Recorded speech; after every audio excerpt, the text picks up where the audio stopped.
Day 3 began with some bright sunshine, 57 morning push-ups, and getting dressed to be off to our first destination. But first, breakfast, Cap's favorite meal of the day.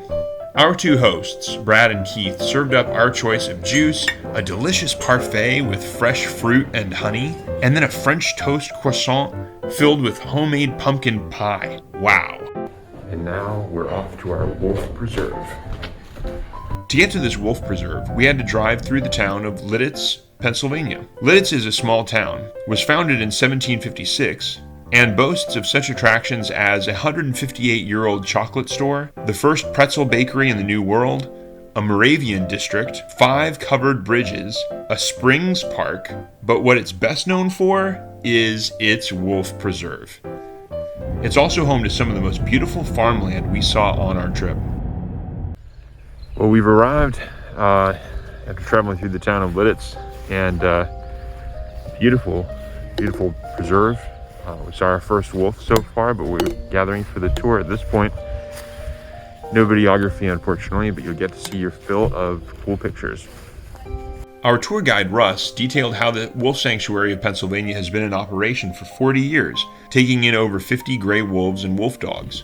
So wow, that was an amazing wolf preserve tour, an hour and a half long, and our tour guide, Russ, was loquacious, to say the least. Grew up in North Dakota Mixed Indian Reserve, and so much information specifically about wolves. So we learned a lot, including that wolves are monogamous. Didn't know that before. Wolves live longer on preserves like this, about 12 years, and they usually die out in the wild about 7 years, and wolves will attack humans for reasons like if their young are threatened, or if they have rabies, or if they're cornered, if their home is threatened, but very rarely will they attack because they're hungry.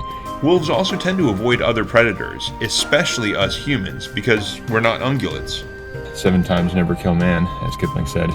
A wolf pack is usually a family of a dad, a mom, and their youngins, not a marauding gang of rival males thirsting for man flesh. You're probably still wondering what ungulates means. It's cloven-hooved. That's deer and goats and pigs and cows and sheep and antelope, etc. In reality, the main danger to wolves is us humans who hunt them, encroach on their land, or, and this was drilled into us at the Wolf Sanctuary, who take a wolf pup home as a pet. What's wrong with taming a baby wolf? Well, the answer is, you can't tame a wild animal. Even wolf-dog hybrids are not allowed as pets in many states, which is why this wolf sanctuary has been asked to take in so many. It differs from state to state. In New York, anything more than 60% wolf is illegal. North Carolina is one of the 26 states that will allow anything less than 100% wolf to be a pet, whereas states like Georgia won't allow a drop of wolf blood in any dog pet. We also got a strong indication wolves are a very misunderstood species, and they're not the villains that they're made out to be, despite Little Red Riding Hood stories. Sure, wolves in the wild may have picked off a shepherd girl here or there in 17th century France, but now the beautiful animals are endangered, and their habitats and protections are threatened. Mexican gray wolves, for example, have been typically shot on sight to protect livestock. Red wolves are the one wolf subspecies closest to extinction on the planet. Only 20 exist in the wild. So you can see why the good folks at Lidditz Wolf Sanctuary are so passionate about their job, and why they rant about how hard it is to find a children's story, looking at you, Disney, that doesn't feature the common Canis lupus as the monster, from Little Red Riding Hood to The 3 Little Pigs and The Boy Who Cried Wolf to Peter and the Wolf. Alright, ready for some more facts about wolves? We hope so, because here they are. Each day an adult wolf needs to eat about 5 to 7 pounds of meat. They hunt best in packs and prefer going after big game. If they succeed, the pack can survive off their downed prey for several days. A wolf pack has been known to take down a polar bear. And there are 5 different kinds of wolves, but they are bigger and stronger than our dog comparisons, 50 to 100 pounds. A wolf pregnancy is about 3 months. Pups are born with closed eyes in litters of 4 to 6 in number. The longest recorded age for a wolf was 19 years. She was called Madad, and she died in 2017. As for the tour itself, we got to see their wolves from inside 2 layers of fence. You can see each of their wolves by name on their website and on the tour. We got to hear of the individual wolves or wolf dog's personality, who the sweeties and the homicidal maniacs were. The children on the tour were warned not to run so as not to excite the wolves' prey instinct. Anyway, it was interesting. We then got to travel down to our local cafe. There's a tomato restaurant, Tomato Pie Cafe. We're about to check that out. Would you say that you were hungry like the wolf, Braids? No. After lunch, we traveled back through Lidditz and some more beautiful countryside. We made it back to the Lancaster in time for us to be able to change in about 20-30 minutes. So I was able to go from this to this. Now we're ready for our 1930s murder mystery train ride. And now we're off for some murder. Next up, we traveled to Strasburg, Pennsylvania. All aboard the Strasburg Railroad. Welcome to America's oldest continuously operated railroad. It was built in 1832, the year after the Nat Turner Revolt and the year before the city of Chicago came into existence. The train station itself is basically a photo studio if you came dressed up for a 1930s murder mystery. It was hot out. When the train pulled into the station, we were ready to climb into its air-conditioned parlor room for our 45-minute train ride.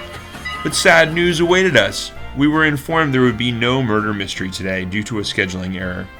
But to soften the blow, the whole train ride cost would be refunded, and we'd still be served a free drink and Epicurean treats to snack on. That just meant the other passengers and an attendant or two used the time to fawn over our 1930s-ish outfits. And I can't blame them. Isn't Braids gorgeous?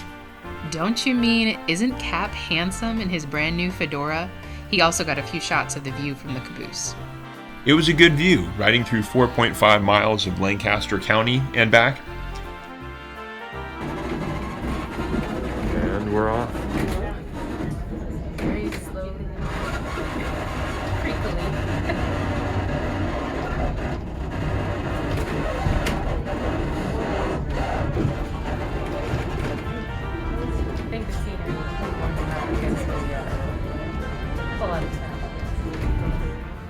As America's oldest, always in operation short-line railroad, you get to travel through 2,500 acres of Pennsylvania farmland. It was possible to see an Amish farmer plowing his field from a distance, and I was amazed how many people we passed who would wave like crazy whenever they saw a train pass. When we reached the end of the line at Paradise, Pennsylvania, our caboose became the second car, and the 10-ton locomotive attached itself to our coupling. This is the most exciting part of the train ride. You just got trained, and we have just now been connected with a new engine. The caboose has become the second car. And now we begin our train track back.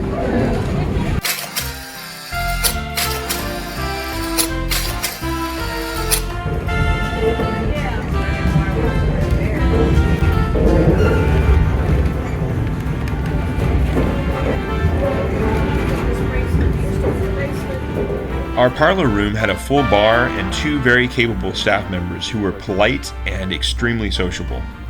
Well trained, you might say. It was a pleasure. Thank you. My pleasure. Have a marvelous day. We disembarked and made our way back to Lancaster. Stopping by the Strasburg ice cream shop, too expensive for my tastes. But right outside the shop, a carriage stopped. Which reminds me, this is a great chance to explain about etiquette. Lancaster County is known as Amish country. Most of what we English know about the Amish is their beards or bonnets, hard work ethic, and the products they sell, like quilts, eggs, cheese, dolls, furniture, pickles, apple butter, or other jams and jellies. But what's the best way to show respect? If you stop by an Amish homestead to buy some of their advertised wares, bring cash, as the vast majority of Amish do not use credit cards. It might matter to the minority of Amish how you dress. Conservative is better, which means no flip-flops or tank tops. When it comes to picture taking, you should assume that the Amish do not want their photo taken unless they give you permission. However, taking photos of their buggies or horses, especially from a distance, without photographing their faces, is considered okay. And above all, do not ask them to pose. At night, using high beams on the road scares the horses and blinds the drivers. So use normal headlights. Did I miss anything? No? Okay.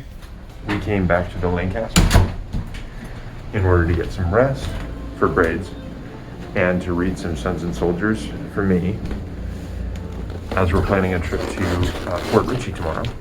And after that, we're off to go nab some dinner.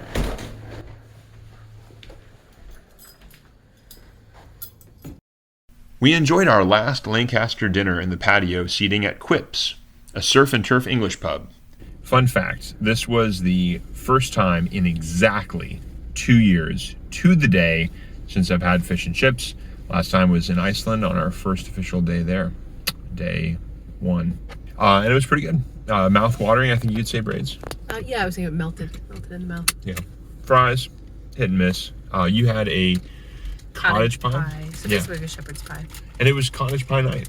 Yeah, which we didn't know, so we got a discount on that. Yeah, $12 instead of 15. Pardon me, according to the menu, 12 pounds instead of 15 pounds. Yeah, we used the pound symbol as a decoration. Well, now I'm excited after a delicious meal. We're going to go off to a family favorite of mine, which is Grocery Outlet, to go pick up some non-perishables. I don't have any additional comments. There were no pies sold there, but we did stock up on enough food to eat all of our Sabbath meals on Saturday. To end the day, we headed back to the Lancaster, where I read Killer Angels and prepped for the Gettysburg visit.